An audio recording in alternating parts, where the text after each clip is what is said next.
Chapter 1. The Unwelcome Visitor. Detective Jane Parsons sat comfortably in the sitting room of her London home, the faint flicker of candlelight casting soft shadows on the walls.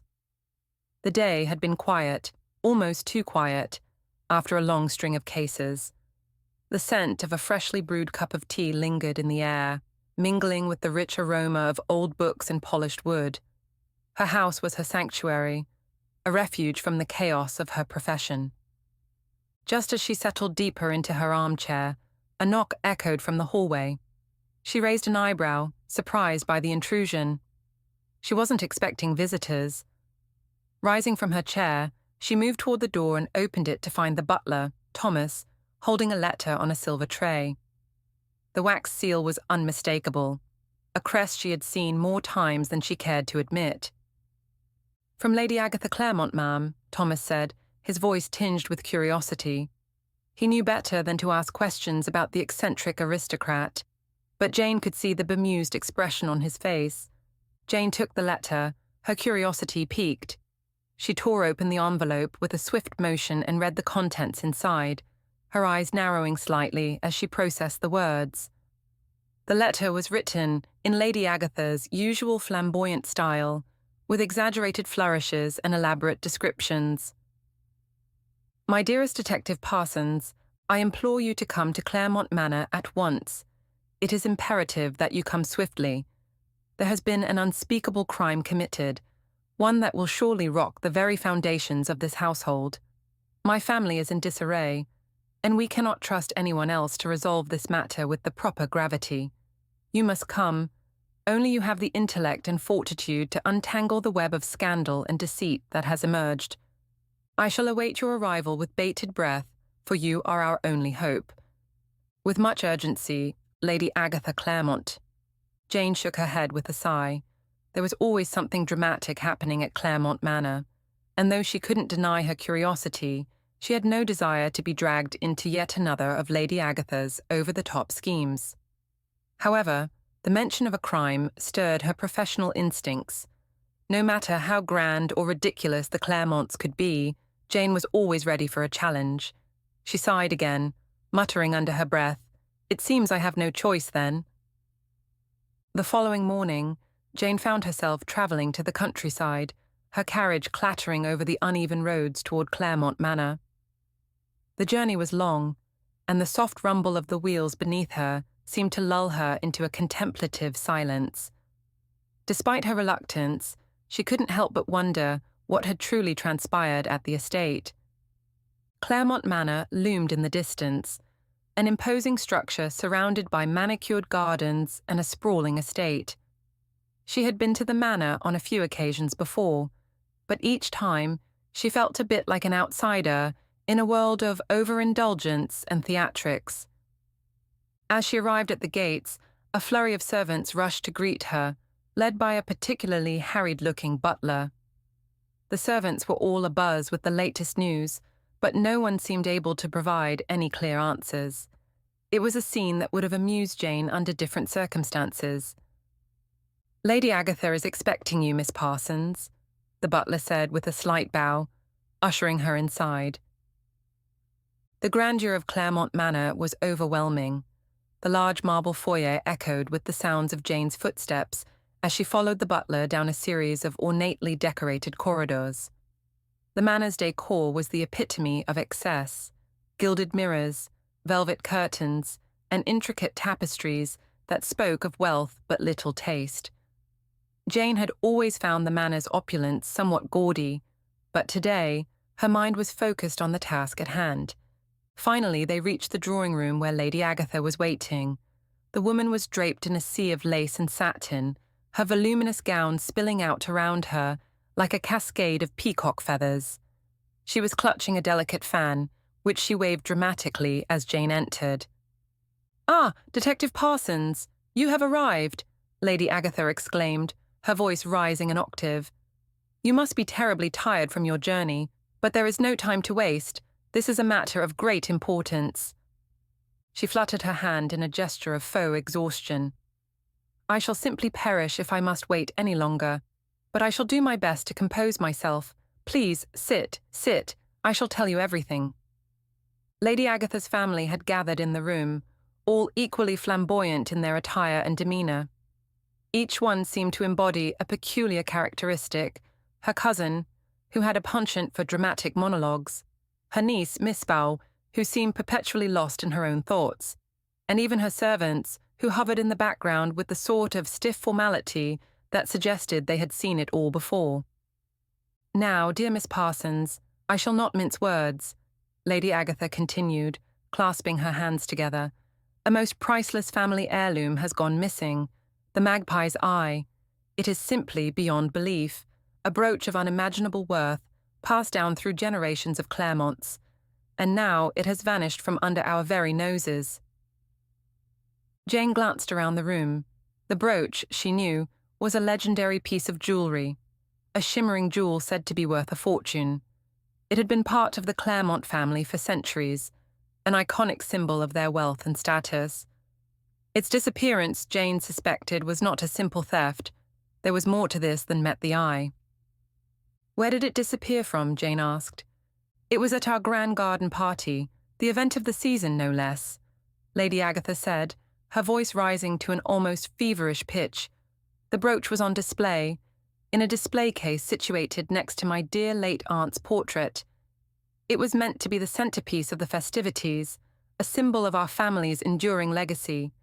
But someone, oh, I dare say it, someone took it right under our noses." "Did anyone notice anything suspicious?" Jane asked, already beginning to observe the room's dynamics. The family members were shifting uncomfortably, and the servants, too, seemed strangely aloof. Lady Agatha went on to recount an exaggerated version of the events, filled with flourish and melodrama.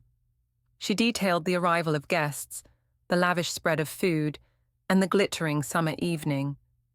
Jane barely listened to the specifics. She knew the real story lay beneath the surface of Lady Agatha's colourful retelling. "I cannot imagine who would have the audacity," Lady Agatha continued, "but you must uncover who among us has betrayed the family. Find the thief and bring them to justice, and perhaps you shall win the admiration of Claremont Manor forever."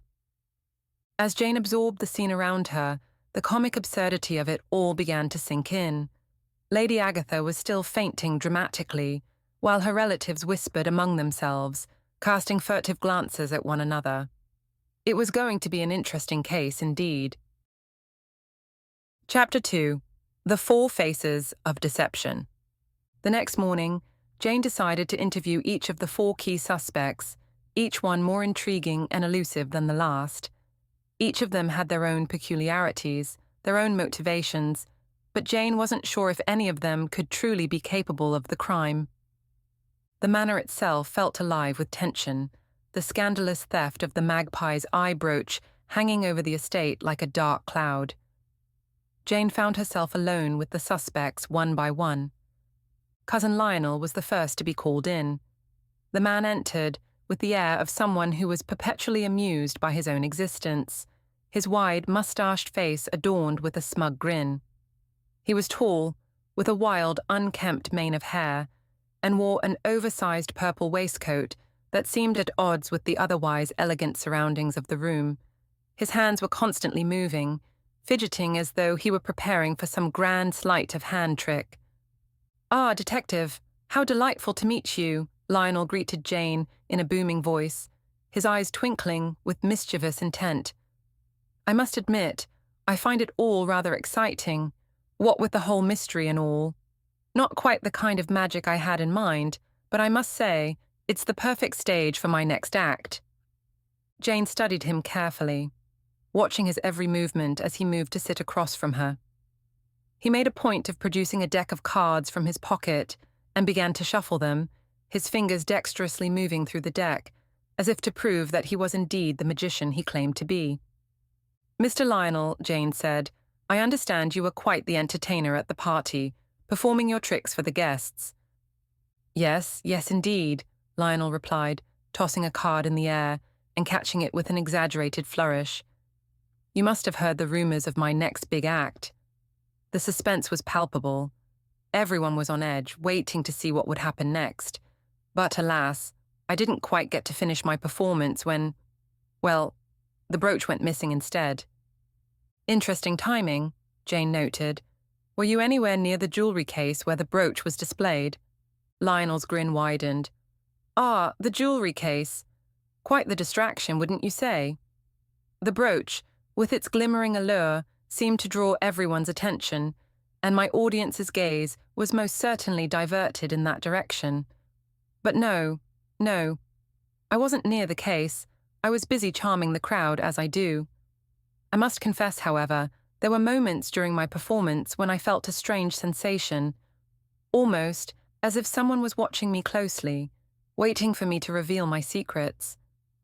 Jane leaned in slightly, sensing his unease. And did you happen to notice anyone acting suspiciously? His grin faltered for just a moment.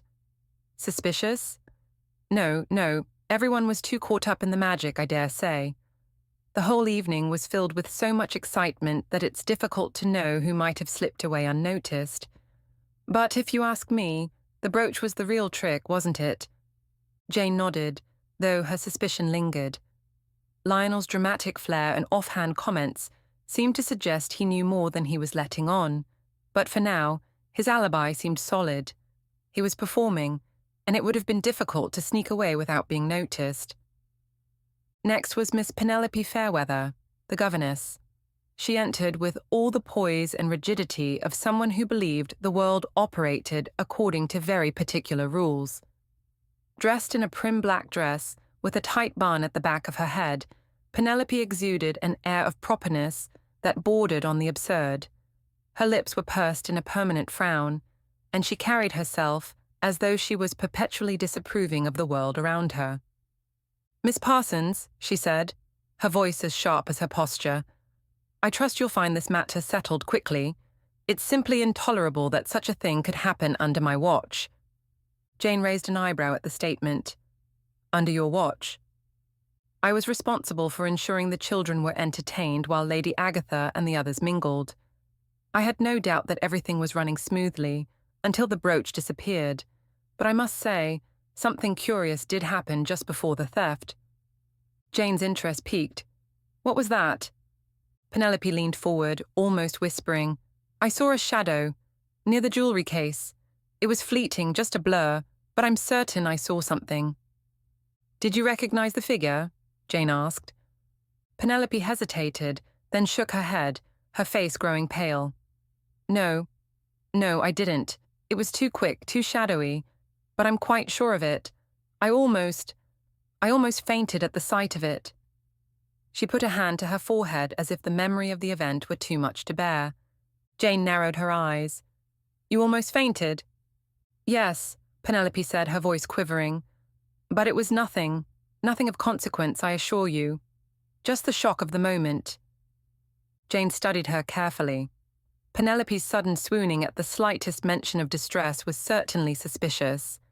She seemed to be hiding something, but her story of seeing a shadow near the jewelry case felt genuine, even if it lacked clarity. Mr. Roger Crumplethorpe, the accountant, was next.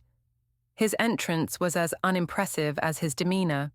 A stout man in his late 50s, wearing an ill-fitting suit that looked as though it had seen better days. His round glasses were perched on the tip of his nose, and his face was scrunched into a permanent frown, as if he were perpetually burdened by some invisible weight. "Detective Parsons," he greeted her gruffly, settling into a chair without ceremony. "I'm sure Lady Agatha has told you. I'm in charge of the finances around here. Well, or at least I try to be.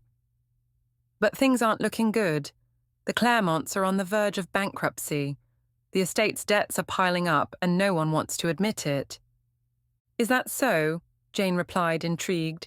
"And do you believe someone might have stolen the brooch out of desperation?" Crumplethorpe scowled. "I don't know, but I wouldn't put it past them. The brooch is valuable, sure, but it's nothing compared to what this family owes. If someone's been pilfering the family jewels to make ends meet, well, I wouldn't be surprised. Desperation makes people do terrible things." Jane's instincts told her that Crumplethorpe's financial woes were genuine, but she wasn't so certain that his grim outlook on the family's finances was enough to explain the theft. His suspicions were worth considering, but there was something off about his resignation. He wasn't eager to help. He was simply resigned to the idea that no matter what happened, the Claremonts were doomed. Finally, Daphne Claremont, Lady Agatha's niece, entered the room with a carefree air, her bright smile a stark contrast to the tension in the room. Daphne was young, lively, and sharp-witted, a stark contrast to her more formal relatives. She wore a daring green dress that seemed to match her audacious attitude. "Miss Parsons, how lovely to meet you," Daphne said with a mischievous grin. "I suppose you're wondering what I think of all this drama." Jane raised an eyebrow. "Indeed, what do you think?" "Well, to be honest," Daphne said, "I think it's all rather funny. Everyone's running around like headless chickens, but in the end, it's just a brooch, isn't it?" "You don't seem particularly concerned," Jane observed. Daphne chuckled. "Concerned? Oh, I'm very concerned. But it's not as if I'd have stolen it. I've got a reputation for pranks, not for crime. Though I do find the whole thing rather amusing. Watching all these people pretend to care so much about that silly piece of jewelry is absolutely priceless." Her flippant attitude struck Jane as odd. Daphne wasn't just indifferent, she seemed entertained by the chaos, and that raised a red flag in Jane's mind. As the interviews concluded, Jane leaned back in her chair, deep in thought. Each suspect had presented a different face: Lionel with his bravado and flashy mannerisms, Penelope with her fear and fainting, Crumplethorpe with his grim financial outlook, and Daphne with her detached amusement. None of them appeared capable of orchestrating such a daring theft, but Jane knew they were all hiding something. Chapter 3. The Disappearing Butler. The morning after the brooch disappeared, the air in Claremont Manor seemed unusually still. The once vibrant buzz of the garden party had given way to a tense silence that permeated every corner of the grand estate. Jane Parsons, still grappling with the aftermath of the previous evening's interviews, found herself standing at the entrance to the breakfast room, studying the scene before her. As she entered, her eyes swept over the room. Lady Agatha, looking far less flamboyant than usual, sat at the head of the table, her face pale and drawn. She clutched a delicate teacup in her hands, but her eyes were distant, as though she were lost in some deep, troubling thought. Her eccentric relatives and various servants were scattered around the table, but none of them seemed particularly concerned with the day's most pressing issue: the sudden disappearance of Mr. Bartholomew, the Claremonts' long-serving butler. Mr. Bartholomew had been a fixture at the manor for years, known for his impeccable service, his stoic demeanour, and his quiet authority. Yet now he was nowhere to be found. The butler, who had been an ever-present part of the manor's daily operations, had simply vanished overnight. "Where's Bartholomew?" Jane asked, her tone direct, though she couldn't hide the slight sense of alarm creeping into her voice. Lady Agatha looked up, her face a picture of exaggerated shock. "Oh, Miss Parsons, it's simply dreadful. Bartholomew is gone, vanished into thin air. I dare say the gypsies must have taken him." "Gypsies?" Jane repeated, momentarily thrown off balance by the absurdity of the suggestion. She blinked in disbelief, but Lady Agatha, of course, seemed perfectly serious. Yes, the gypsies," Lady Agatha insisted, placing a hand to her brow, as though she might faint from the sheer drama of it all. "They've been known to sneak around the estate, you know, always lurking about with their dark eyes and their mysterious ways. I simply cannot imagine what else could have happened to poor Bartholomew. He never would have left us willingly." Jane blinked again, trying to suppress a small chuckle. The idea of gypsies abducting the butler, a man who stood nearly 6 feet tall and had the posture of a military officer, seemed both absurd and deeply unconvincing. "Lady Agatha, surely you don't believe that," Jane said, her voice even as she bit back a smile. "The idea of a man like Bartholomew being abducted by gypsies seems far-fetched." Lady Agatha gave her a knowing look, as if to say she, too, was aware of how unlikely her own theory sounded, but she pressed on. Well, I don't know what else to think.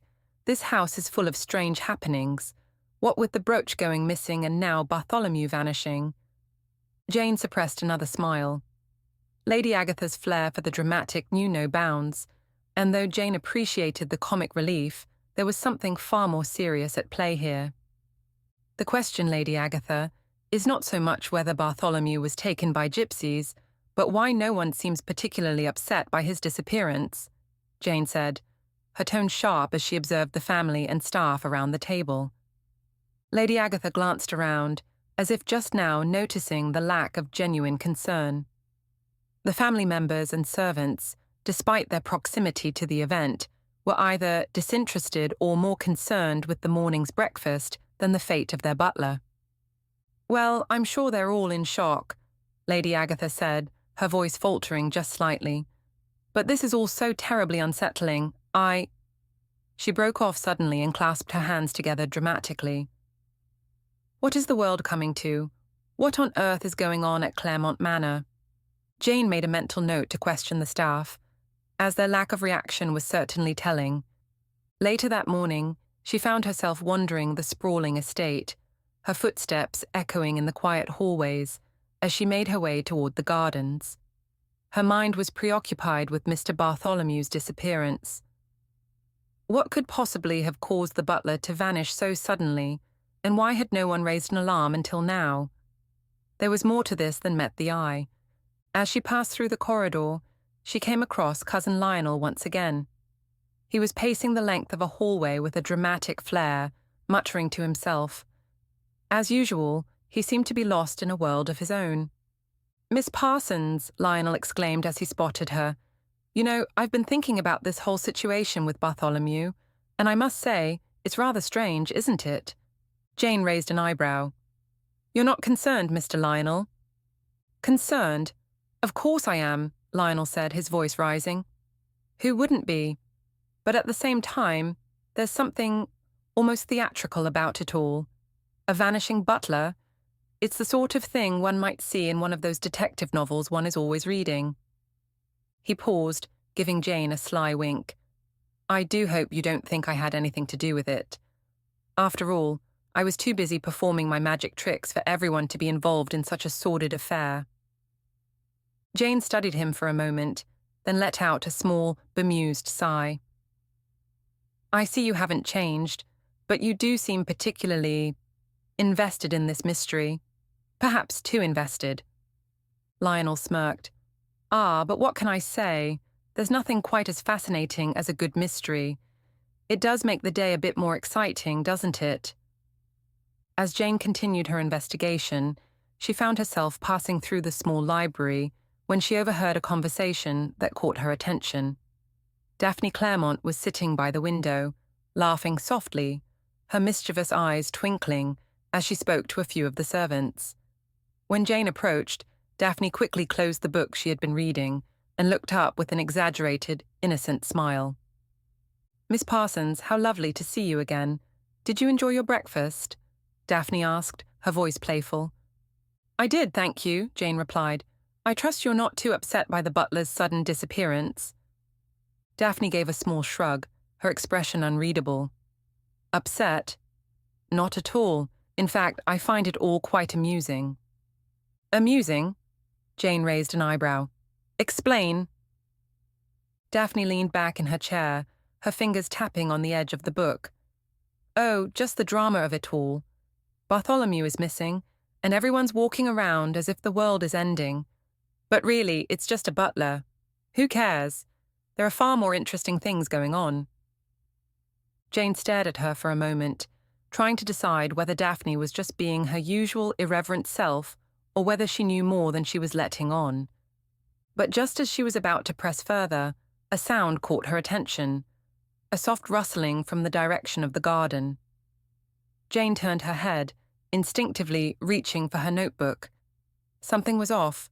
She couldn't put her finger on it yet, but the piece of the puzzle that was Claremont Manor was starting to fall into place. That afternoon, as she prepared to continue her inquiries, she stumbled upon an unexpected source of comic relief, a pile of crumpled papers tucked hastily into the pocket of Lionel's coat. Intrigued, Jane unfolded one of the papers, revealing a poem, an abysmally bad poem, written in florid, overly romantic prose. "Daphne, my dear, you are the star. You shine so bright, no one could compare. Your eyes are like diamonds, your hair like gold. I am but a humble magician who longs to hold—" Jane burst out laughing, unable to contain herself. Lionel, caught off guard, blushed and hurried to snatch the papers back. "Detective, you don't understand," Lionel sputtered. I was simply attempting to express my admiration. A little poetic charm never hurt anyone, surely." "Well," Jane said, still smiling, "I'm not sure Daphne would appreciate this particular brand of charm." Lionel scowled, but Jane could see the hint of embarrassment in his eyes. As the afternoon stretched on, Jane knew that more secrets were waiting to be uncovered within the walls of Claremont Manor. Chapter 4. The Magpie's Clue. Jane Parsons had spent the better part of the morning speaking with the remaining staff and inspecting the areas surrounding the theft. The brooch was still missing, and the mystery of Mr. Bartholomew's disappearance continued to grow deeper. Her mind was elsewhere as she walked across the expansive garden, her shoes crunching against the path. She wasn't expecting any sudden breakthroughs. Yet, as if by some stroke of fate, her attention was suddenly drawn to a bird fluttering nearby. It was a magpie, a striking black and white bird with iridescent feathers that gleamed under the sunlight. Jane stopped, her eyes narrowing as she watched it dart about, its movements erratic and focused. The bird flitted from tree to tree, pecking at the ground with a peculiar intensity. She knew that magpies had a notorious reputation for being attracted to shiny objects, a curious trait that had long been associated with superstitions and folklore. But, as she observed the bird's behavior, something about it struck her as significant. The magpie was clearly fixated on something in particular, its sharp beak searching for something among the shrubs and grass. Her eyes followed its erratic flight path, and she realized with a start that it was flying in the direction of the manor's grand library, the very place where the brooch had been displayed. Her heart skipped a beat. Was it possible? Could the magpie have been drawn to something related to the theft? With a quickened pace, Jane made her way toward the library.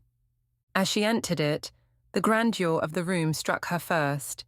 Towering bookshelves lined with dusty tomes, elaborate Persian rugs covering the wooden floor, and windows that stretched from the floor to the ceiling, letting in a flood of soft golden light. She didn't know what had drawn her to the rafters, but once her gaze turned upward, it became clear. The magpie's sudden interest in the room had to mean something. The rafters above were thick with dust, and the air was heavy with the scent of old wood and paper. Yet, as her eyes adjusted to the gloom, she noticed something glinting in the shadows, a small, silver object barely visible among the beams. She moved closer, pulling a chair beneath her to climb up and reach the hidden nook. Her heart raced as she retrieved the object, dusting off the cobwebs. It wasn't the brooch she had been hoping for, but the small pile of trinkets tucked away in the shadows was intriguing. A few old coins, a tarnished spoon, and a couple of mismatched buttons. Nothing of real value, but enough to pique her interest. As she continued to examine the items, she noticed something peculiar. There was no sign of the brooch, no sparkling gem or hint of its legendary presence. She bit her lip in frustration. Why would the bird collect these insignificant objects, and what did it mean for the case? It wasn't much of a breakthrough, but it was a clue. She was about to step down from the chair when a muffled sound behind her made her freeze. Someone had entered the library, and from the shuffling footsteps, Jane could tell that they were unaware of her presence.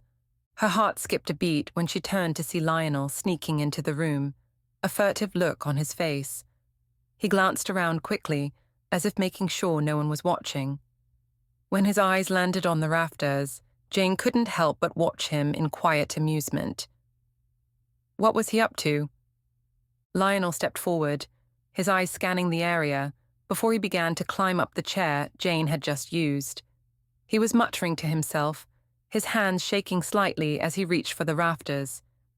It wasn't subtle, nor was it particularly graceful. Jane knew exactly what he was trying to do, and her suspicion only deepened. "Mr. Lionel," Jane said, her voice cutting through the silence like a knife.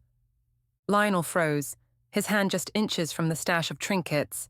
His face turned beet red, and he immediately stumbled backward, knocking the chair over in his haste. "Oh, Detective, I didn't see you there," he stammered, his eyes darting nervously around the room. He wiped his brow with exaggerated motions, clearly flustered by being caught. Jane crossed her arms, an amused smile tugging at her lips. "What exactly are you doing up there?" He straightened up and attempted to compose himself, but it was clear that his attempts to remain calm were futile. I was just checking for dust," he said, his voice trembling. Just making sure everything was in order. You never know when a piece of junk might get misplaced in a place like this, do you? Very common, I hear." "Very common indeed." Jane raised an eyebrow. She'd heard enough lies in her time to recognize one when she heard it. "Really? And this particular dust you were checking, was it a shiny object?" Lionel's face flushed an even deeper shade of crimson. "Well, you see," he began, fumbling for words, "there was a little, something shiny that caught my eye. I was just making sure it wasn't, well, important?" Jane watched him closely, noting how his eyes darted toward the hidden trinkets. It was obvious that he had been after something in particular, and it wasn't just any ordinary piece of junk.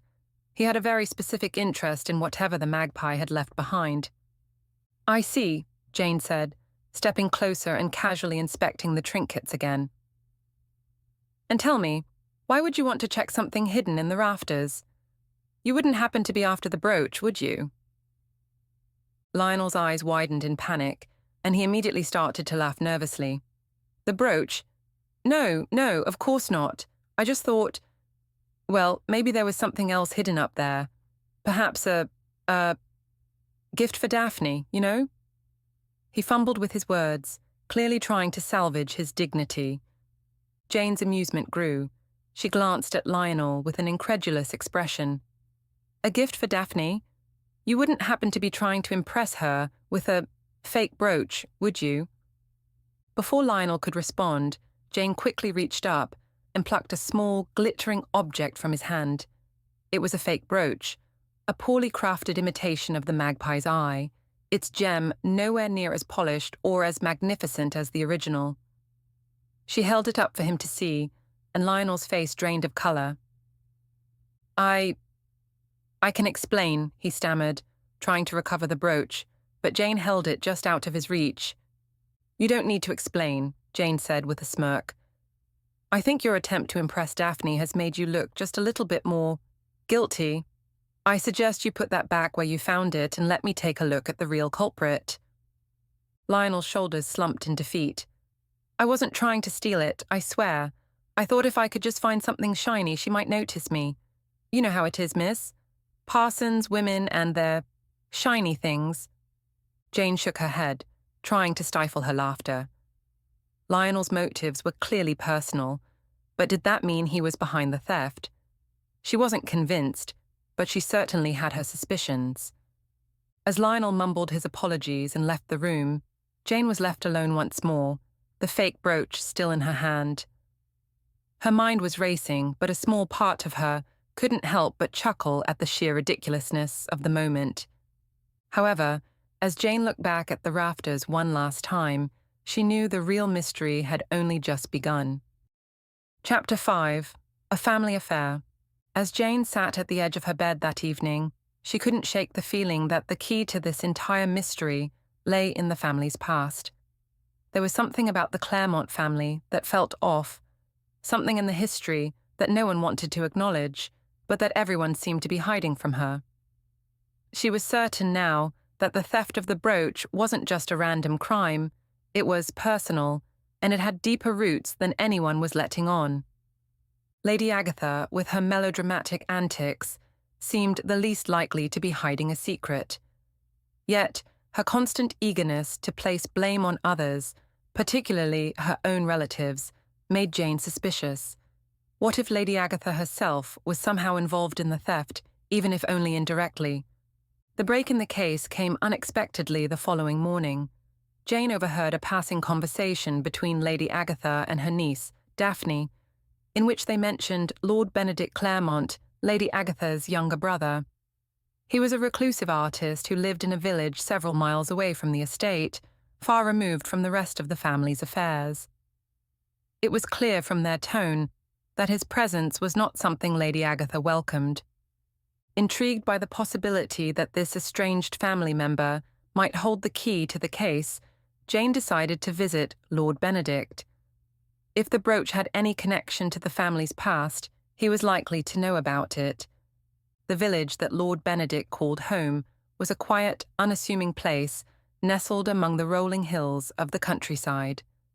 It was a far cry from the opulence of Claremont Manor, with cobblestone streets, a handful of small shops, and cottages with ivy-covered walls.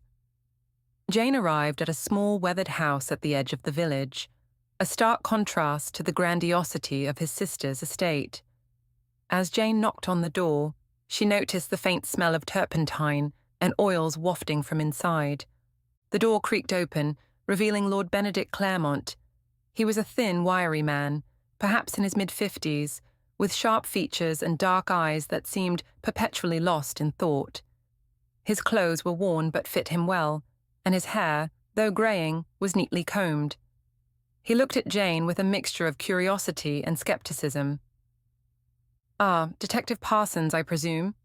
His voice was soft, yet with a hint of authority, like someone used to being ignored, but who nonetheless expected respect. "I've heard about the theft at Claremont Manor. Lady Agatha must have sent you to investigate the latest disaster in the family."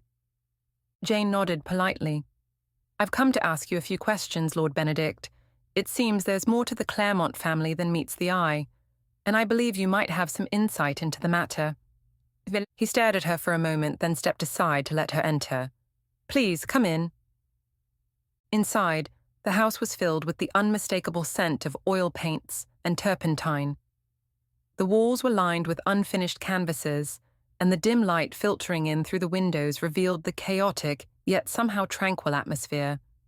It felt like an artist's sanctuary, far removed from the drama of the estate. Jane wasted no time. "I understand there's a bit of family history surrounding the brooch. The magpie's eye," she said. "Lady Agatha mentioned it briefly, but I suspect there's more to the story. What can you tell me about it?" Lord Benedict hesitated for a moment before responding. "Ah, the brooch. It's always been a symbol of the family, and yet it's never been a source of joy. My father gave it to Agatha when she was a young girl, but there was something dark about it, something that always seemed to hang over us." He paused, his eyes drifting toward a canvas at the far end of the room, as if lost in a memory.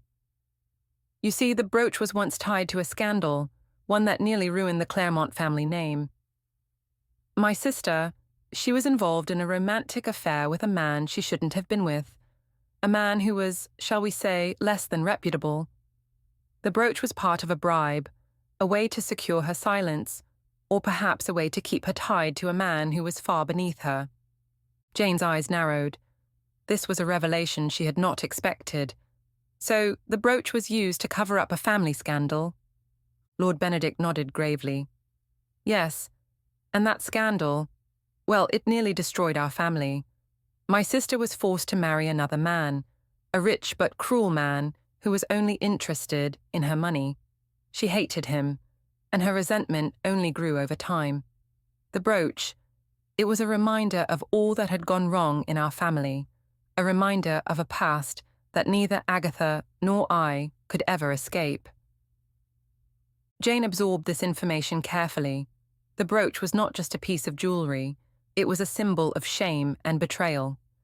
It had a history filled with deceit, and now it seemed to be at the heart of yet another dark chapter in the Claremont family's tale. "I assume this history has made the brooch particularly valuable to Lady Agatha," Jane mused. Perhaps that's why she's so eager to pin the theft on others. It's the perfect way to cover up any connection to that scandal.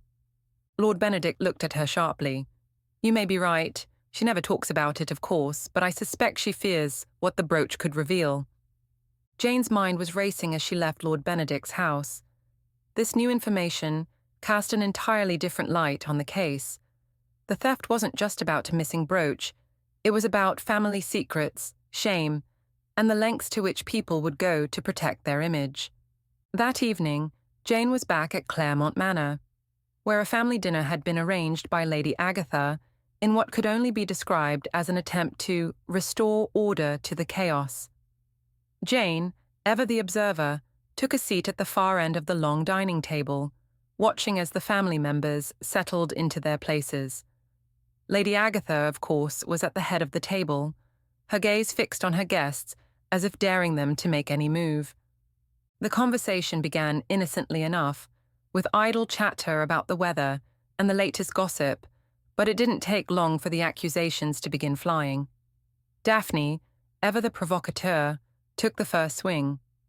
So, Aunt Agatha, Daphne said sweetly, who do you think is responsible for the brooch's disappearance? Could it be one of the servants? Or perhaps someone closer to home? Lady Agatha's eyes flared, and she immediately launched into her usual dramatic tirade. How dare you suggest such a thing, Daphne? I would never— She was cut off by a sudden, unexpected burst of flames. A loud yelp interrupted the dinner, and Jane turned just in time to see Lionel, flailing his arms, attempting to put out the fire that had started on the sleeve of his overly large shirt. His magic tricks had once again gone awry, and this time his pyrotechnics had taken an unfortunate turn. "Good heavens, Lionel!" Lady Agatha exclaimed, clearly more concerned with the potential damage to her tablecloth than her cousin's safety. "Can't you keep your sleeves under control?" Lionel, now frantically patting his arm to extinguish the fire, shot a desperate look at Jane. I was just demonstrating a new trick. Really, it's all in the wrist, you see." The dinner quickly descended into chaos, with servants rushing to douse the flames and family members trying to suppress their laughter. Through it all, Jane couldn't help but chuckle at the absurdity of the situation. But beneath the surface of the evening's bizarre events, she was more certain than ever that the brooch was at the center of something far darker than a mere theft. The Claremonts' past was filled with deceit and betrayal, and the more Jane learned about their history, the more she suspected that Lady Agatha, despite her dramatic protests, was hiding a secret that could destroy her and her family once and for all. Chapter 6. The Shadow in the Attic. It was late afternoon when Jane decided to follow a peculiar lead. A few days earlier, she had overheard a conversation between Lady Agatha and one of the servants about strange noises coming from the attic.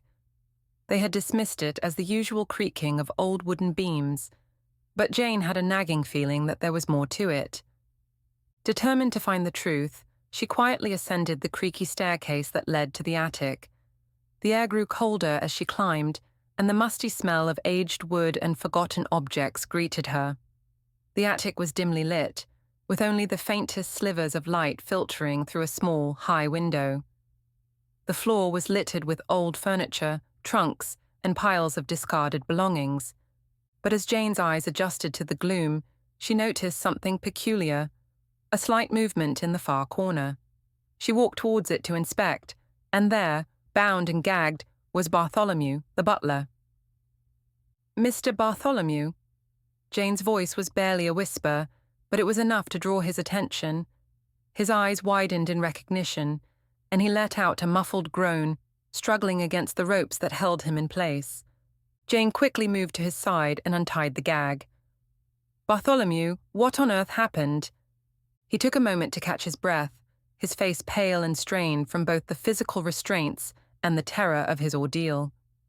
When he finally spoke, his voice was hoarse. I overheard something, Miss Parsons. Something I shouldn't have." He winced as he rubbed his wrists, which were raw from the ropes. "I was in the kitchen cleaning up after the party when I heard two of the guests talking in hushed voices. They were in the study, but the door was slightly ajar. I could hear them clearly. They were planning to sell the brooch to someone outside of the family, someone with money and influence. They spoke of splitting the profits. This was the breakthrough Jane had been waiting for. Bartholomew's words confirmed her suspicions. The theft was not the work of a lone thief, but rather a collaboration between two suspects. I tried to step closer to hear more, Bartholomew continued, his voice trembling. But they spotted me before I could act. They tied me up and locked me in here, Miss Parsons. I wasn't supposed to be found, I suspect. They didn't want anyone to know what they were planning. Jane had always suspected that the theft wasn't a simple crime of opportunity. It was too calculated. But now, with Bartholomew's revelation, she knew for certain that the thieves were working together. The question was, which two suspects were involved? Bartholomew, Jane said, her voice firm, do you remember anything else about the conversation? Any details that could tell me who was involved? He nodded, his face tightening as he recalled the memory. One of the voices belonged to someone I recognized. It was Mr. Lionel. The other, though, I'm not entirely sure. The second voice was softer, more refined, and I couldn't place it at first. But it didn't sound like anyone else in the house. Jane's mind whirred as she processed the information. Lionel, the amateur magician with a flair for the dramatic, had the motivation. He had been desperate to impress Daphne and had been caught in the rafters, trying to steal a fake brooch. But who was the other person? There was only one way to find out for sure. That evening, as the final gathering of suspects convened in the grand hall, Jane put her plan into motion.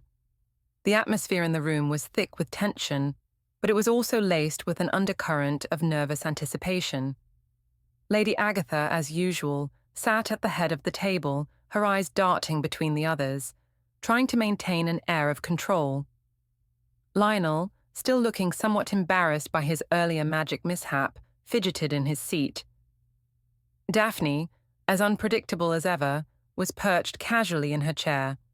Crumplethorpe, the accountant, sat stoically, his face a mask of grim concentration, while Penelope seemed on edge, clutching her fan tightly. Jane made a subtle signal to the servants, who quickly and discreetly began placing glasses of wine in front of each suspect. She wasn't concerned with the wine itself. This was just a small distraction, a means to keep the suspects occupied while she executed the next part of her plan. Now, I believe we're all here, Jane said, and I'm sure you're all eager to discuss the ongoing situation with the brooch.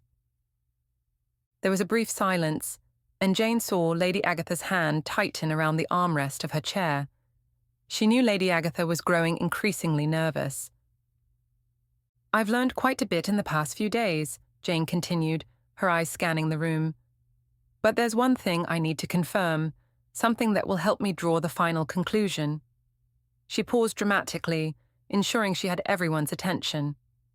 You see, I've had the privilege of speaking with Bartholomew, and while he was, unfortunately, out of commission for a time, he overheard something quite important, something that might just shed light on the identity of the true thieves.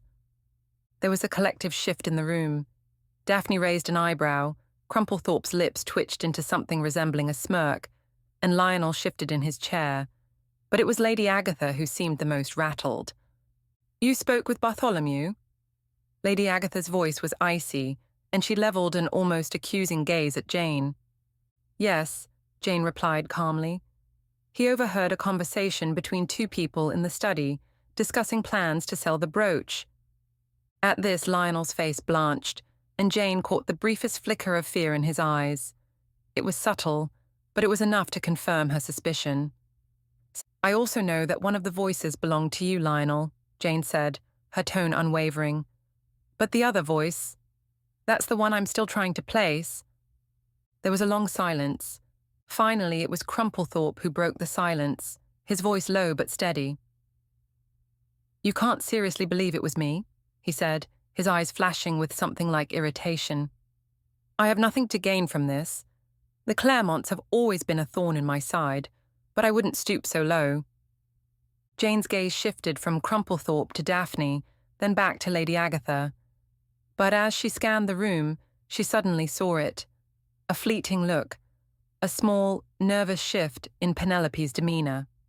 She had always been the most skittish, the one who fainted at the slightest provocation, but now Jane saw something else, a flicker of guilt. Jane smiled faintly. "I think I found the second voice. It was you, Penelope. You were the one plotting to sell the brooch." Penelope's face went white, and for a moment it seemed as though she might faint again. But instead, she rose from her chair, her hands trembling as she stammered. I didn't mean for it to go this far. I was just trying to pay off my debts. The brooch was a way out, a way to escape the family's constant bickering." "You were helping Lionel," Jane said, "and now you've implicated yourself. It's over." The room fell silent, and Jane could see the weight of the realization sink in for everyone present. The true thieves had incriminated themselves. As the authorities arrived to take Lionel and Penelope away, Jane allowed herself a moment of quiet satisfaction. The case was closed, but she knew that in the tangled web of Claremont Manor, there were always more secrets waiting to be uncovered. Chapter 7. The Curtain Falls. As Jane looked around the room, she couldn't help but feel that something was slightly off. The Claremonts, despite their relative calm, still seemed more interested in posturing than in actual gratitude. Lady Agatha, in particular, was reveling in her newfound role as the heroine of the hour. "Oh, Miss Parsons, what would we have done without you?" Lady Agatha exclaimed dramatically, her voice full of theatrical gratitude. "You've saved the family's name.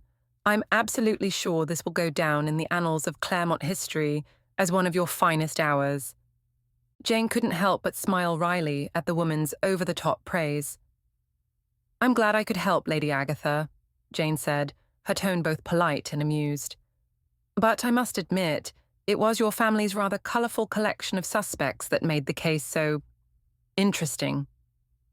Lady Agatha fluffed her hair, oblivious to Jane's sarcasm. "Oh, of course. But still, it was I who solved the mystery, wasn't it?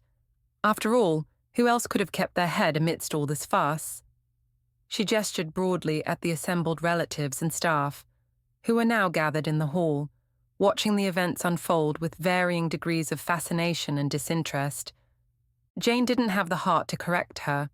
In a way, Lady Agatha's dramatic flair and incessant self-praise were the final touches on a case that had been, in many ways, as absurd as it had been serious. It was revealed that both Lionel and Penelope's debts had spiraled out of control, and in a moment of desperation, they had planned this together. The show of love towards Daphne was just that, a show. In fact, it was later revealed that Lionel and Penelope had been in a secretive relationship, and this was their plan right from the beginning. The two had underestimated Jane's ability to see through their thinly veiled attempts to deceive the household. When it came down to it, their plan had been full of holes, just like so many other schemes Jane had encountered in her career. It had been their own clumsiness that had brought them down. But Jane had been the one to notice the tiny inconsistencies and the subtle signs of guilt, and in the end, it was those small details that had exposed their plot. With the guilty parties out of the picture, Jane took a step back and allowed herself a moment of quiet reflection. She had grown fond of the manor, with its creaky floors and eccentric inhabitants, but the time had come to leave. She had solved the case, and now it was time for her to move on to her next adventure. But just as she was about to head for the door, a familiar voice rang out. "Wait, you can't leave without your proper thanks, detective." Jane turned, raising an eyebrow. Lady Agatha was rushing toward her, her hands clasped together in an almost pleading manner. "I must show my gratitude for all your hard work, dear. I simply can't allow you to leave without something to remember us by." Jane's stomach sank. She had a feeling that whatever Lady Agatha had planned, it was going to be memorable, if nothing else. "I'm sure I've been adequately compensated, Lady Agatha," Jane said, her tone carefully neutral. "But truly, There's no need for anything more. Nonsense, Lady Agatha replied with a dramatic wave of her hand. I insist. And with that she turned to one of the servants, who had been hovering nearby, and gave a subtle nod. The servant disappeared for a moment, and when they returned, they were carrying a large, ornately decorated cage. Jane's heart sank even further as she saw what was inside. Oh no, she muttered under her breath. Lady Agatha beamed. It's a magpie, a symbol of your success. You've earned it, and I've had it specially prepared for you. It's only fitting, don't you think? The bird inside the cage fluttered its wings nervously, its black and white feathers gleaming under the light. Jane stared at the bird for a moment, unsure how to respond. A live magpie, a creature that had already caused her so much trouble during this case. She certainly hadn't expected to leave Claremont Manor with one as a parting gift. Oh, Lady Agatha, this is really very kind, Jane said, forcing a smile. She had solved the mystery, apprehended the criminals, and yet, here she was, being gifted with a magpie as a token of appreciation. It's the least I could do, Lady Agatha continued, oblivious to Jane's mixed feelings. I do hope it's to your liking. After all, you've always had such an eye for these things, just like the brooch, shiny, elusive, but with a certain charm. Jane nodded politely, though she couldn't hide the slight twitch of her lips. The magpie, despite its beauty, was hardly the sort of gift she had envisioned for herself, but she accepted the gesture, perhaps more out of politeness than anything else. The magpie would have to be her travelling companion, whether she liked it or not. As Jane made her way toward the door with the magpie in tow, she cast one last glance around the manor. It had been a strange, chaotic experience, filled with eccentricities, dramatic flair, and plenty of moments that had left her both exasperated and amused. And as the manor faded into the distance, Jane couldn't help but smile to herself. Perhaps she would have a story to tell after all, one that involved not just a stolen brooch, but a bird that might just follow her everywhere she went.